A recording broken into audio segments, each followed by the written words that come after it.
கலை மனிதனாக பிறந்த ஒவ்வொருவனும் அள்ளி அள்ளி பருக வேண்டிய அமிர்தமடாது. சினிமாயனா ஹலோ FM 106.4 சினிமாயனா. சினிமா என்ன கேட்டுட்டு இருக்கீங்க. இன்னைக்கு நம்ம நிகழ்ச்சியில சிம்புவோட பர்த்டே அப்படிங்கறதுனால சிம்பு பத்தி தான் நிறைய விஷயங்கள் பேசிட்டு இருக்கோம். நிறைய சர்ச்சைகள்ல மாட்டுறாரு, நிறைய டேலண்ட் இருக்கு, ஆனா பெரிய பெரிய ஹிட் கொடுக்க வேண்டியவர் அந்த அளவுக்கு நிறைய படங்களே கொடுக்க மாட்டாரு அப்படிங்கிற மாதிரியான குற்றச்சாட்டுகள்ல சிம்பு மேல இருக்கதான் செய்யுது. ஆனாலும் திறமைசாலி, இதுல யாருக்குமே எந்த டவுட்டுமே இல்ல. இப்போ சிம்பு பத்தி 3 பேர் நம்ம கூட பேச போறாங்க. முதல்ல இயக்குனர் பாண்டிராஜ் சிம்பு பத்தி என்ன சொல்றாருன்னு கேளுங்களேன். நல்ல டேலண்டான ஆளு, எல்லாத்துலேயுமே நடிப்பில் நல்ல மியூசிக் டேரக்டர்னு சொல்லலாம், நல்ல நடிகர். சும்மா மற்றவங்கள பற்றியெல்லாம் தேவையில்லாமல் பேச மாட்டாப்புல, கமெண்ட் அடிக்க மாட்டாப்புல. நல்ல ஒரு ஜென்யூன், அதில் எந்த விதமான டவுட்டுமே கிடையாது. அதாவது இவ்வளோ ப்ளஸ் இருக்கும்போது ஒரே ஒரு மைனஸ் காலி பண்ணிடுது. என்னென்னா சோம்பேறித்தனம். அது மட்டும்தான் சிம்புடைய இது. என்னென்னா அந்த நேரத்துக்கு போகாதது. அந்த சோம்பேறித்தனத்தை மட்டும் தூக்கி போட்டாப்புலன்னா இன்றைக்கி ஒரு டாப் 5ல் இருக்க வேண்டிய ஒரு ஹீரோ.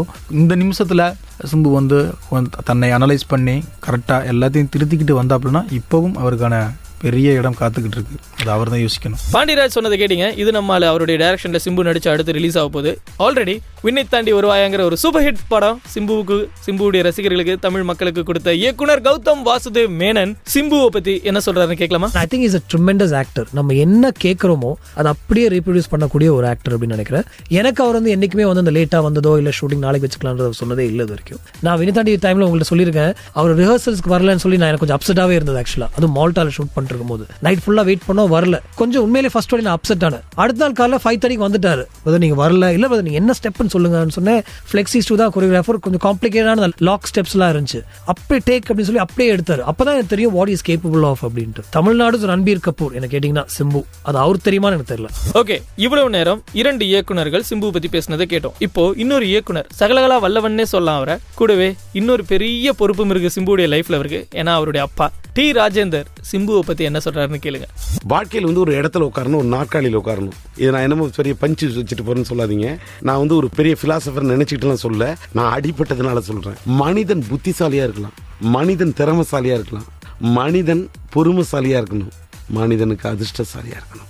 புத்திசாலி, திறமைசாலி, பொறுமைசாலி, அதிர்ஷ்டசாலி, இந்த 4 சாலி இருந்தால்தான் வெற்றி என்ற நாற்காலி. அவர் திறமைசாலி, புத்திசாலி, இப்பதான் பொறுமைசாலி ஆகுறாரு. இனிமேலுக்கு இறைவனர்களால் அதிர்ஷ்டசாலி ஆகும். சிம்பு பத்தி தான் இவ்வளவு நேரம் பேசிட்டு இருந்தோம். அவரை பத்தி அவருடைய அப்பா பேசினதை கேட்டீங்க. 2 மிக முக்கியமான இயக்குனர்கள், இப்ப தமிழ் சினிமாவில் இருக்கக்கூடிய இயக்குனர்கள் பேசினதை கேட்டீங்க. சிம்புடைய ஃபேன்ஸ், நம்ம ஹலோ FM நேயர்கள் நினைக்கக்கூடிய விஷயங்கள் நம்ம கூட ஷேர் பண்ணாங்க. இதெல்லாம் எதுக்கு இன்னைக்கு ஸ்பெஷலா எடுத்து பேசணும் அப்படின்னா, இன்னைக்கு அவருடைய பர்த்டே, அவர் கால் பண்ணி உங்களுக்கு ஒரு ஸ்பெஷல் ஷோ பண்றவங்க நாங்க சொல்லல, அவருக்கு விஷ் பண்ணணும்னு உடனடியாக கால் பண்ணி அவர்கிட்ட பேசணும்லாம் நினைக்கல. ஆனா ஒன்னே ஒன்று மட்டும் நினைச்சோம். ஒரு நடிகர் தமிழ் சினிமாவில் 3 வருஷம் படமே கொடுக்கல.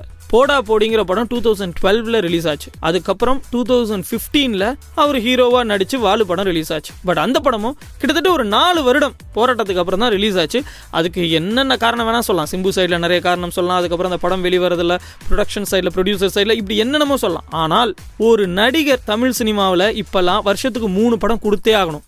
இதை போன வருஷத்தினுடைய சூப்பர் ஸ்டார் ஜெயம் ரவி 2015ல அவர் சொன்ன விஷயமா இருக்கலாம். அந்த வருடத்தினுடைய ஃபீமேல் ஆக்டர்ஸ்ல பார்த்தீங்கன்னா பெரிய லெவலில் சாதிச்சது நயன்தாரா, அனுஷ்கான்னு சொல்லலாம். அவங்கலாம் அப்படி தான் பண்ணியிருக்காங்க. வருஷத்துக்கு 4 படங்கள் அவங்களுக்கு இதெல்லாம் வந்திருக்கு. இதில் நயன்தாராக்கு 5 படம் வந்திருக்கு. பட் 3 வருட இடைவெளியில் ஒரு படம் கூட கொடுக்காம ஆனால் டாக்ட் அபவுட்டாக இருந்துகிட்டு இருக்கக்கூடிய ஒரு ஸ்டார்னா சிம்பு. என்ன மாயம், என்ன மந்திரம்னு தெரியாது. அவருடைய படம் மிகப்பெரிய வெற்றி, லாஸ்ட்டாக ஒரு படம், அதனால் அவரை பற்றின நினைவுகள் அப்படியே மக்கள் மனசில் இருக்கா அப்படின்னா அப்படியும் கிடையாது. இத்தனைக்கும் நடுவில் 2 கெஸ்ட் ரோல் பண்ணியிருக்காரு. அந்த 2012 போடா போடிக்கும் 2015 வாலுக்கும் நடுவில் 2 படத்தில் கெஸ்ட் ரோல். அதில் கூட பார்த்தீங்கன்னா கண்ணால் அடித்து ஆசையா படம் ஃபுல் பேக்டாக போகும்போது தியேட்டரில் சிம்புடைய அந்த ஓப்பனிங் சீன் நடுவில் கெஸ்ட் ரோலில் வந்தோன்னா அப்படி ஒரு கிளாப்ஸ். அதே தான் காக்கா முட்டையிலையும். அந்த 2 படத்தினுடைய இயக்குனர்கள் கூட ஒரு கெஸ்ட் அப்பியரன்ஸ் போகும்போது சிம்புவை தான் யோசிச்சிருக்காங்க. கிட்டத்தட்ட ஒரு ஸ்டார் வேல்யூ. இது எப்படி நடக்குதுன்னா, சிம்பு மீது அவருடைய ரசிகர்கள் இல்ல அவருடைய படங்களை ரெகுலரா ஃபாலோ பண்றாங்களோ இல்லையோ, ஒரு நெகட்டிவ் ஷேட் கொஞ்சம் அங்கங்க இருந்தா கூட அவர் மேல இருக்கக்கூடிய அன்பு, இதை இந்த பிறந்த நாள்ல சிம்புவுக்கு நெருக்கமா இருக்கக்கூடியவங்க எடுத்து சொல்லி அவர்கிட்ட இருந்து எவ்வளவு எதிர்பார்க்கறாங்க மக்கள். படமே 3 வருஷம் கொடுக்காத ஒருத்தரை தூக்கி வச்சு கொண்டாடுறாங்க.